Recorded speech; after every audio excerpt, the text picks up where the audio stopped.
자, 여론조사 좀 보고 갈게요. 이거 빨리 진행하고 시간이 남으면 이따가 못했던 거 꼭 해야 되는데. 갤럽 여론조사 보겠습니다. 민주당이 2달 만에 국민의힘을 제쳤다. 갤럽. 그 2달이 뭡니까? 국민의힘 전당대회 기간이었어요. 누구 주저앉히고 하는 과정에서 민주당이 국민을 제쳤다. 갤럽까지 올킬했다. 이거는 뭐냐면 자동응답 ARS는 민주당이 지금 다 이기는 걸로 나왔는데 갤럽이 지난주에 1%로 민주당이 지고 있었어. 그렇다 보니까 그 지고 있던 것이 갤럽 너마저 지금 뒤집힌 겁니다.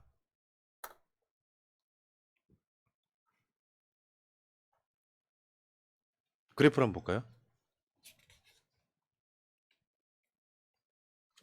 민주당이 1% 차이긴 하지만 뒤집었어요.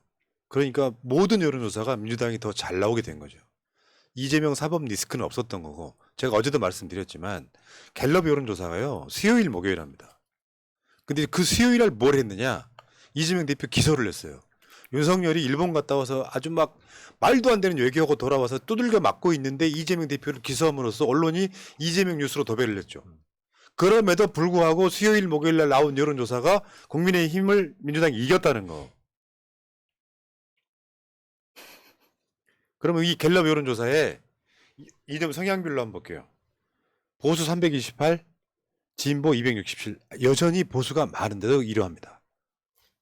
네, 저는 여기서 모름 응답 거절도 중요하게 봐야 될 것 같은데 104명이나 되잖아요.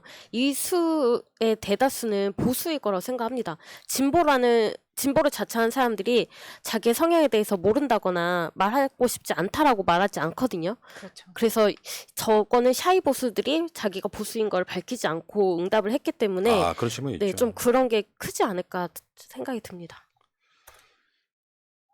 근데 진짜 중요한 건 그러면은 보수 진보를 떠나서 중도라고 말하는 사람은 어떤 상황이냐 한번 볼까요? 국민의힘을 지지하는 사람이 22.0, 민주당을 지지하는 사람이 36.0. 그 두 당의 차이가 14.0입니다.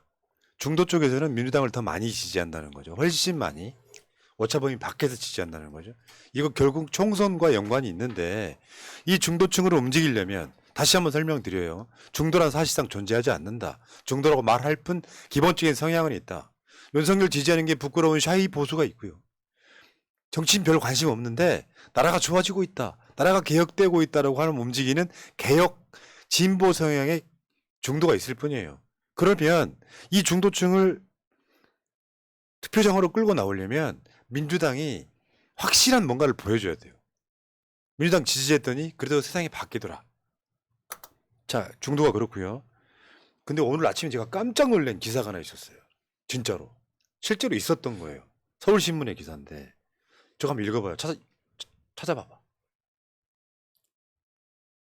제목을 읽으라고요? 한번 읽어봐요. 윤석열 지지율 한 달 만에 반등. 갤럽 조사서 33%가 24%. 뭐가 반등이라는 무슨 거예요? 말이에요? 아니 그러니까 저거는 오타예요. 오타. 34%인데 안석 기자가 속마음이 들어간 것 같아. 속마음이 드러난 거죠. 저거는. 처음에 나도 저걸 보고 뭐야 이게? 근데 솔직히 말하면 안서가 1% 올라간 게 반등이니? 어쨌건 저거 보고 이거 한번 꼭 여러분들한테 보여드리고 싶었어요. 원래 23인데 33으로 잘못 쳤다는 거죠? 아니요, 34%. 34% 지난주가 33이었는데 올랐는데, 이번 주가 34인데 24라고 아. 오타를 낸 거예요. 자, 알겠습니다. 자, 미디어토마토로 한번 가볼까요? 윤석열 지지율 여기서는 1%가 또 떨어졌어요. 3주 연속 하락했습니다. 그래서 33.5니까 갤럽이나 미디어토마토나 거의 똑같죠. 갤럽은 34, 미디어토마토는 33.5. 근데 이거는 또 자동응답이야. 윤석열 국정평가추이 지금 미디어토마토 같은 경우는 부정이 64.6이 나옵니다. 잘하면 65 찍겠는데요? 저거 어마어마한 수치예요. 그냥 길거리 지나가 사람한테 물어보면 다 윤석열 싫어한다는 거예요. 10명 중에 7명은 싫어한다고 봐도 되겠네요.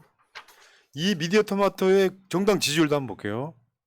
민주당이 48.8, 국민의힘이 34.6. 와. 여기서는 뭐 거의 14% 이상 차이 나잖아요. 민주당 지도부 새로 뽑았나요? 새로 뽑은 건 국민의힘인데. 민주당 당대표가 김기현이야? 사람 헷갈리는 거 아니야? 미디어 토마토의 부울경 지지를 보니까 부울경이 이 숫자랑 거의 비슷하게 가더라고요. 민주당이 45.9%이고 국힘이 36.1%입니다. 그러니까 부울경도 민주당과의 그 격차가 많이 벌어지고 있다라는 거죠. 물론 뭐 총선 때까지 그대로 가란 법은 분명히 없고요. 또 다른 선동이 나오고 또 다른 악재도 나오고 또 다른 호재도 나오는데 현실적으로 지지를 안 하다 보면요. 다시 돌아오는 지지가 있지만 어떤 지지는 계속 지지 안 하다 보니까 얘네들은 상종할 놈들이 못 되네 하고 돌아가지 않는 지지가 있다는 거예요. 그러니까 부정평가에 많이 노출되면 안 된다는 뜻이죠.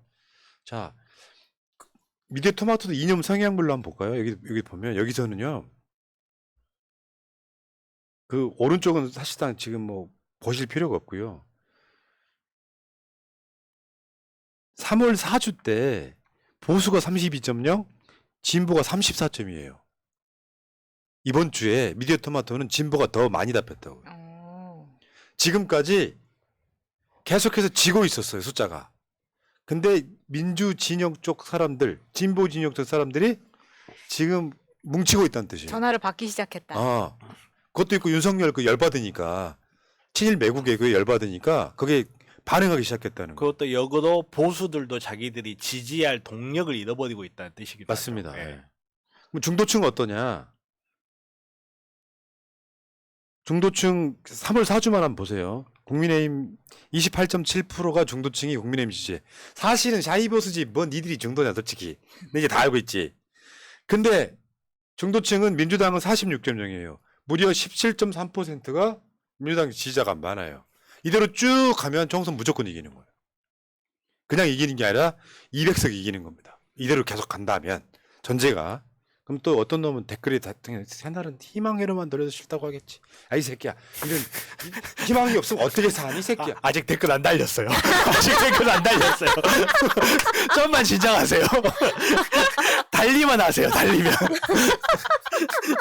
아니 희망을 주는 이유가 있거든. 희망을 가져야죠. 희망을 안 주면 있잖아요.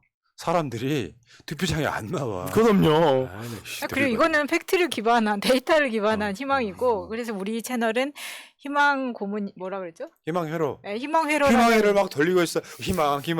단어가 금지어입니다. 아니 희망 회로라도 돌려야지. 그것도 못 돌리게 못된 사람들이. 아 그러니까 이제 내가 봤을 땐 그런 사람들은 우리 쪽 진영 사람이 아니에요. 둘은 이간질 세력이야. 프락치. 실제로 댓글 달리는 것들 보면 그런 사람들 되게 많아요. 여러분 우리 쪽 진영이라고 생각하는 사람들 상당수는 프락치입니다. 이거 있잖아. 이런 거 있잖아. 내가 제일 충격적으로 들었던 말이잖아. 새날 분하는 수박이래. 이야. 근데 왜 수박이라고 하는지 들어봤더니 문재인 대통령을 안 깐다는 거야. 근데 그거에 동조하는 사람이 몇 명이나 있겠냐고요. 그렇죠. 그러니까 어떤 놈은 이재명만 막 지켜세우면서 이재명의 모든 걸 다 배척을 해. 그러면 손해보는 건 이재명입니다. 그렇죠. 손해보는 거 제일 손해보는 이재명 자. 후보님. 수박 포나 선생님께서 계속 진행하겠습니다. 또라이 새끼들. 앞에 푸르다는 게 그 수박의 그 파란색이었구나. 자 다음에 여론조사 꽃. 요거는 지금 위에가 반짝 잘라서 위에는 자동응답, 아래는 전화 면접인데 자동응답은 잘못하고 있다 63.8. 전화 면접은 잘못하고 있다가 63.7. 거의 똑같습니다. 이 정도 되면 대통령 내려놓는 거라니까요. 생각해봐요. 우리나라 10명 중에 6명 넘고 7명 가까이가 너 못한다고 이야기하는데 대통령 지금 왜 유지해? 양심 있으면 내려와야지. 정당 지지율 한번 볼까요? 여론조사 꽃. 민주당 51.5, 국민의힘 37.1. 이게 지금 진보와 보수의 숫자를 맞췄을 때 이렇게 나오기 때문에 그래서 사람들이 여론조사 꽃을 더 신뢰하는 이유가 있거든요. 이게 지금 우리가 보는 것처럼 민주당 51.5%가 적정하게 이재명 대표에 대한 지지는 견고하다. 다음. 여론조사 꽃에 샀던 여론조사 중에 이번에 한일 정상회담 성과에 대한 평가가 있었어요. 부정적으로 평가하는 게 62.0, 긍정적으로 평가하는 게 31.2, 나머지는 잘 모른다예요. 이렇게 되면 윤석열은 정치할 의미가 없다고요. 만약에 문재인 대통령이 뭔가 외교를 했어. 지지율이 막 30%대 초반 나와. 그러면 국민의힘 뭐라 그랬을 것 같아요? 대통령을 내려오라고 하겠지. 일시적인 게 아니고 1년 동안 그랬다면. 아니 실제로 문재인 대통령님 때 늘 막 80%, 60% 이런 지지율만 보다가 문재인 대통령님이 40대 초반 지지율이 나온 적이 있었어요. 그때 언론이나 국민의힘 정치인들이 30대 되면 탄핵 갈 수 있다 이런 이야기 했었어요, 실제로. 실제로 여론조사를 보니까 지지층만 외교 잘했다고 평해.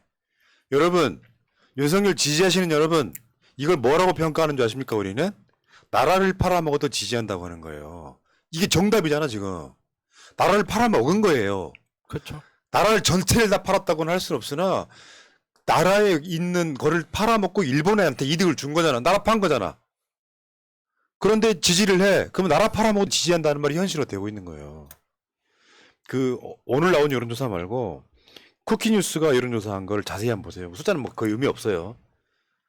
부정 59.6, 긍정 38.9, 윤석열 국정 수행 평가잖아요. 그 다음 거 한일 외교에 대한 평가도 숫자가 어쩜 그렇게 비슷한지 거의 똑같아. 부정 59.6, 58.6, 긍정 38.9, 긍정 38.8. 그러니까 이거 아까 말한 거지, 그거지. 지지층만 잘했다 그래. 나라 팔아먹어도 지지해. 윤석열이 하는 말에 속아 넘어가. 미래를 열었다. 일본인의 마음을 열었다. 근데 윤석열 지지하신 분들한테 여쭤볼게요. 국민들 마음을 안 열었잖아요. 그렇죠. 윤석열 일본 가서 총리하면 되잖아요. 왜 한국에서 합니까? 저는 윤석열 사퇴를 하는 게 인간의 양심이지만 한동훈이나 윤석열이나 사퇴할 인간들은 아니잖아. 그럼 국민이 탄핵시켜야지. 여기서는 이제 아까 말한 그 중도들 중에 뭐 중도란 여러 가지 의미가 있어요. 지역으로만 따지면 상당히 중도적인 것이 충청도죠. 이번에 저 쿠키뉴스 여론조사 보니까 충청권의 부정평가가 13.9% 폭락했어요. 요거를 분석을 그렇게 하더라고. 친일에 대한 거부 반응이다. 충청권 숫자로는 많지 않아요. 근데 중도 성향이고 어쩔 때는 국민의힘이 이겼다가 어떨 때는 민주당이 이겼다 하는 그런 지역이잖아요. 가운데 있는 더군다나 윤석열 아버지의 고향. 거기서 윤석열 지지율이 폭락한 거죠. 부정평가는 폭등하고. 정진석의 마음의 친일의 고향. 제가 봤을 때는 여기 상당한 공헌한 게 그 일장기든 국민의힘 당원 그분이 엄청난 영향을 또 미쳤을 거라고 저는 생각해요. 세종시 사람들이 정말 막 분노하더라고요. 완전 학을 떼죠, 네, 정말로. 그 사람들 입장에서는. 거기에다가 같은 이제 충청권에서 더더욱 부정적 영향을 높이는 효과도 저는 그게 작용했을 거예요. 그분이 국민의힘 당원이라던데 누군지 네. 잘 모르겠어요. 어쨌든 민주당이 지금 정당 지지율을 갤럽을 나온삼으로써 모든 여론조사에서 다 이기고 있다. 민주당 화이팅! 패널의 서영교화. 아니, 근데 가끔 보면 왜 그 일장기 달았다고 그 징계 당했다고 하잖아요, 국민의힘한테서. 탈당 조치. 저는 징계 사유가 국민의힘 당원이라는 걸 밝힌 것 때문인지 친일파기 때문인지 저는 굉장히 궁금해요, 그게. 땡큐요. 자, 열매님, 윤수진님 복주고 오셨고요. 그 다음에 김양님님, 더 베스트님께 감사드리고. 더 베스트님은 99999 가자는데 저게 7777 넘어서 999 가자 그러면 누군가가 딱 그러면 100만 되는 거. 우리가 비둘기야? 자, 여기까지.